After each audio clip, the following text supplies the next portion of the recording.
Europe 1. Europe 1, 12h, 14h. Europe Midi. Et à 13h42, c'est parti pour les découvertes d'Europe Midi avec la joyeuse équipe autour de Jean-Michel Apathy et Maxime Switek. Comme vous le dites parfois, Maxime, il y a du beau linge aujourd'hui. Ah, mais je vous le confirme. Beau linge. Voici les découvertes d'Europe Midi avec nous aujourd'hui. Diane Chenouda, Eva Rock, Olivier de Rinxin et Nicolas Caro. Bonjour à vous quatre. Bonjour Maxime, bonjour à tous. Quels sont vos coups de cœur du jour, Diane Chenouda? Écoutez, je vais vous parler des 10 ans du musée du Quai Branly avec des animations en tout genre ce week-end. En tout genre. Oui, c'est vraiment the place to be. C'est la fête au musée, c'est gratuit et ouvert à tous. Eva Rock. On part au Liban pour une rencontre étonnante à voir dans Envoyé spécial sur France 2 à 20h55. Olivier de Rinxin. Une vente de sculptures en carton et d'objets d'art en carton et du football. Ah bon? Il n'y a pas que Giroud dans la vie. Nicolas Caro. J'ai lu le 2e numéro de la revue Sang Froid, consacrée à la justice, aux policiers, aux polars, etc. Voilà pour le polar et voilà pour le programme. Europe Midi. Jean-Michel Apathy, Maxime Switek. Et on va donc commencer avec vous, Nicolas Caro, et avec D'accord. donc Sang Froid. Et oui, c'est le 2e numéro, on avait parlé du premier Oui. il y a donc 3 mois, puisque c'est un trimestriel, spécialisé dans les affaires de police, de justice, dans le polar. On peut y lire d'ailleurs une nouvelle inédite de Caril Ferret, grand auteur français de polar. C'était la promesse de la revue, je suis content qu'il la tienne. La première nouvelle, c'était Franck Tillier, et normalement à chaque numéro, il y aura une nouvelle inédite, mais vraiment d'un auteur reconnu. C'est quand même, c'est bien, quoi. Vraiment une nouvelle inédite et assez passionnante à chaque fois, très courte. Il y a une longue interview d'un autre écrivain de renom, Michael Connelly, américain, celui-là. Il raconte où est-ce qu'il trouve son inspiration, comment il construit son histoire. Et dans le polar, la construction de l'histoire, toujours intéressant. Lui, il nous explique qu'il ne peut commence pas par le début ou par la commencer fin. s'il n'a pas la fin. Voilà. Voilà. Mais entre les deux, il ne sait jamais quand il part ce qu'il y aura dedans. Et il improvise au fur et à mesure. Il vit avec ses personnages au fur et à mesure de leur avancée. Voilà. Il y a un dossier passionnant dans la réalité, cette fois assez incroyable, sur la médecine légale, qui part d'un constat. Certains magistrats ne demandent pas systématiquement des expertises sur des morts qui sont pourtant suspectes, faute de budget. Ce qui fait que plusieurs dizaines de meurtres par an passeraient inaperçus en France. Il y a aussi le portrait. C'est bon à savoir. Ouais. Et pour le crime parfait, on est assez fort. Vous avez des envies de meurtre, Jean-Michel Apathy? J'ai une petite liste. Voilà. J'ai jamais trop osé. La mais liste je vais noire creuser de la piste. Jean-Michel. Il y a l'interview d'une avocate aussi étonnante, Corinne Herman, spécialisée dans Ah les oui. cold cases, les vieilles affaires non résolues, ou encore le témoignage de Daniel Setelen, l'expert psychiatrique qui était chargé d'évaluer la santé mentale de Jean-Claude Roman. Vous vous souvenez, Ah oui, l'adversaire, La fabule. voilà, l'homme qui se faisait passer pour un médecin puis qui finalement a tué toute sa famille et qui a été rendu célèbre notamment par Emmanuel Carrère et son roman. Mais l'histoire vraiment extraordinaire de ce numéro, c'est celle d'un ancien proche d'Hitler qui est devenu agent du Mossad, les services secrets israéliens, Otto Skornetzi, lieutenant-colonel dans la Waffen-SS, une légende de l'Allemagne nazie, c'est-à-dire un vrai monstre, un vrai de vrai, bien haineux, antisémite évidemment, considéré comme l'homme le plus dangereux d'Europe par les Alliés pendant la guerre. Il a échappé à la justice après la guerre, il s'est installé dans l'Espagne de Franco, il a conseillé aussi les dirigeants égyptiens dans les années 50, et le Mossad avait pris d'abord la décision de le tuer quand ils l'ont repéré, et puis finalement ils se sont dit on va s'en servir. Ils l'ont recruté pour obtenir des renseignements sur les scientifiques allemands qui travaillaient pour l'État égyptien. Donc on a le récit, et c'est une révélation dans ce numéro, on a le récit du recrutement par le Mossad de cet ancien nazi qui demande à l'époque non pas de l'argent, parce que le Mossad lui propose de l'argent, mais il dit non, moi je veux pas d'argent, je veux juste être rayé de la liste des criminels de guerre. Et il va donc collaborer, ils acceptent, il va collaborer avec les Israéliens, avec le même zèle que quand il était dans l'armée allemande. Il y a des photos d'époque, des témoignages, c'est une vraie belle enquête historique. Et voilà, c'est à retrouver dans Sang Froid, le numéro 2, qui est donc le coup de cœur, le 2e coup de cœur en 3 mois pour Sang Froid. Et pour Nicolas Caro, merci Nicolas. Diane Chenouda, vous nous emmenez, on en a beaucoup parlé cette semaine, Oui. vous nous emmenez au musée du Quai Branly, Jacques Chirac. C'est le nom du musée désormais. Désormais, c'est le nom du musée, oui, avec cette très très belle expo et très intéressante sur les passions africaines, indiennes, asiatiques de Jacques Chirac. Mais là, j'ai envie de vous parler plutôt des 10 ans du musée, le côté festif, puisque le musée va être vraiment le cœur d'animation ce week-end. C'est vraiment l'endroit où il faut être si on veut à la fois s'instruire et s'amuser, venir en famille. Tout le week-end, tout le monde est invité à venir, c'est gratuit. Ce sera la fête fait non-stop du samedi matin au dimanche soir. Ça ne s'arrêtera pas. Et donc, il y en a Mais vous pour dormez tout le quand, monde, pour les Diane petits Chenoda et les grands. Mais on ne dort pas. Ah, voilà, D'ailleurs, on dort vous voyez, j'ai plus de voix déjà. Et non, mais effectivement, là, on ne va pas dormir dans la nuit de samedi à dimanche au musée du Quai Branly. Alors, d'abord, il y a des visites surprises, des collections du musée. Il y a même des compteurs que l'on trouvera dans les galeries et dans le jardin du musée, qui est magnifique. Il y aura une nuit des quatre coins du monde jusqu'à l'aube. Vous serez bercé par les sons des cultures d'ailleurs. C'est ce qu'on entend là. Voilà, vous pourrez découvrir une œuvre, par exemple une statue dans le noir, une découverte qui fait appel à tous vos sens. Il y aura des ateliers très originaux. On pourra s'initier au tatouage, au tressage et au fameux haka, le cri des rugbymen repris par les rugbymen néo-zélandais. Voilà, il y aura également beaucoup de musique aussi, plusieurs concerts. D'abord celui de la chanteuse Oum qui va ouvrir le bal samedi soir, puis place à la musique électro avec un jeune DJ qui a le vent en poupe.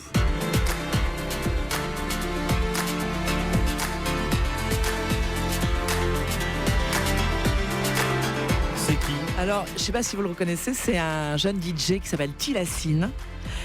Qui proposera une création Jean-Michel le originale. connaît. Ouais, Écoutez, c'est un copain. voilà, il vient d'Angers, il paraît qu'il a beaucoup de succès. Donc Oui, voilà. c'est ça. Jean-Michel. Je confirme. Non, mais c'est pas mal quand même. Ouais, c'est ça, bien, hein, c'est ce bien, qu'on ouais. entend. Et alors là, il va faire une création originale samedi soir à 20h au théâtre Claude Lévi-Strauss, donc au musée. Il y aura également de la vidéo. Et puis il y a après ce concert, voilà, il y aura toute une série de musiques, il y aura de concerts, il y aura le bal de l'Afrique enchantée toujours samedi soir qu'on entend là.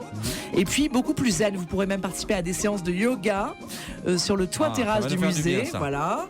Et Très vous bien. pourrez également vous allonger, je termine là-dessus, pour des siestes électroniques. Alors bon, on pourra pas vraiment dormir parce qu'il y aura de la musique. Ce sera le dimanche après-midi pour vous détendre comme ça. On peut C'est quoi s'allonger une sur le sieste toit terrasse. électronique Eh bien, on peut s'allonger sur le toit terrasse, vous voyez, du musée du Quai Branly, au son des musiques ethno et électro, avec des groupes comme Vacarme et Cartel. Vacarme pour la sieste. C'est ce que je pensais aussi, mais On écoute un peu Vacarme c'est sympa. Là, c'est Cartel, au cartel. et qui fait du Vacarme.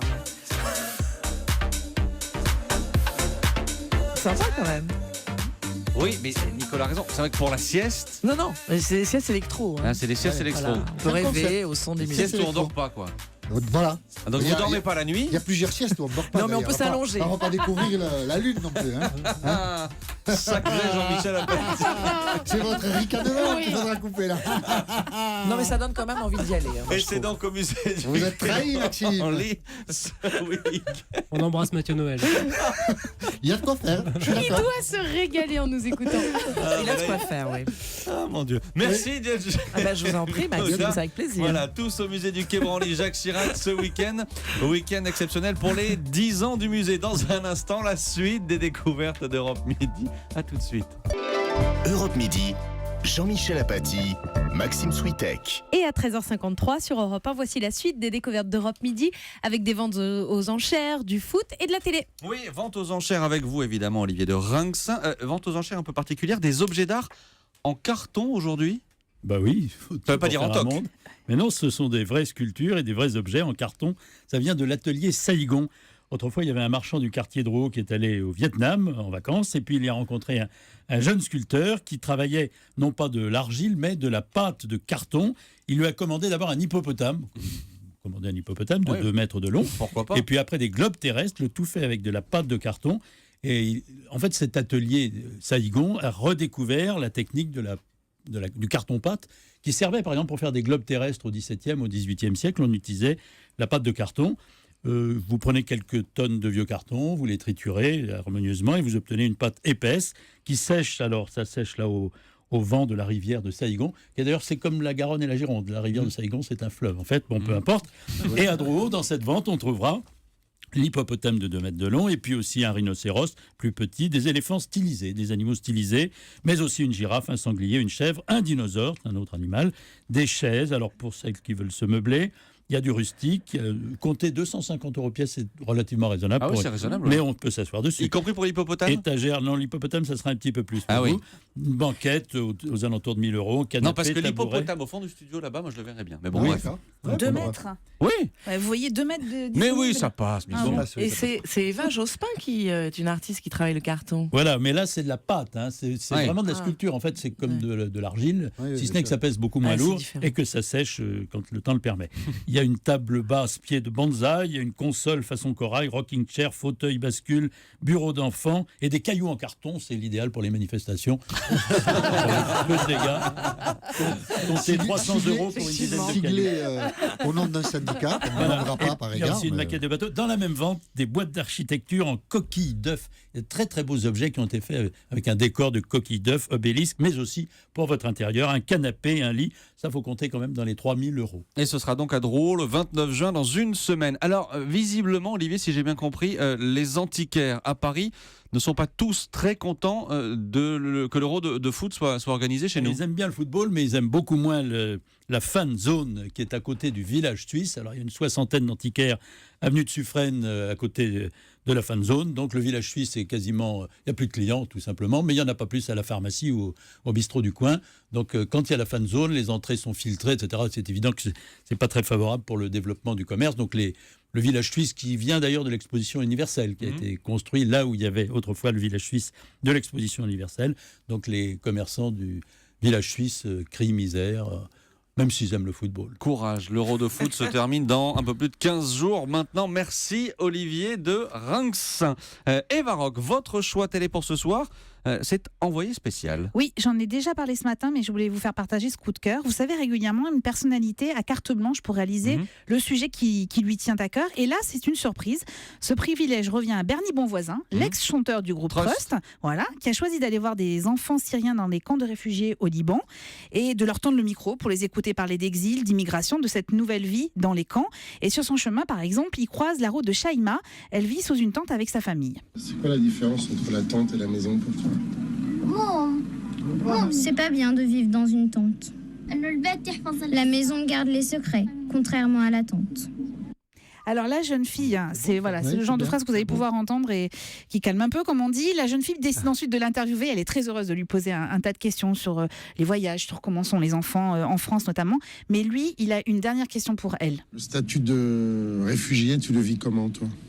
Mes parents m'ont donné un nom. Ils ne m'ont pas appelé réfugié.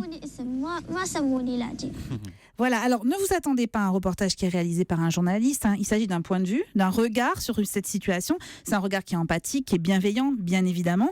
Mais c'est étonnant parce qu'avec son physique imposant, Bernie Bonvoisin paraît tout petit à côté de ses enfants, à la maturité étonnante. Je vous conseille notamment cette scène où on le sent très ému et il essaye de cacher ses yeux rougis derrière une paire de lunettes de soleil.